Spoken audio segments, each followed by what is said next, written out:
All right, this is the emolife kitchen counter silicone mat. I just got the white translucent one right here, and I liked it so much that I thought I would get the light gray one so that I could shoot videos on it. But let's open this thing up, take a look at it, and see if it's wrinkled on the inside. That's the most important thing to me. And here you can see how thick it is right here, the thickness on it. Let's open up the gray one here. Look at that. These things are awesome.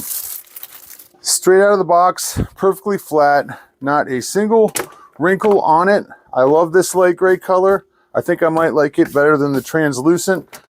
Yeah, this one's going to be perfect. It's nice light color. Can't see through it. It's absolutely the perfect size for my countertop and my farmhouse desk where I'm going to shoot videos. Really like the thickness on this. Love the silicone texture.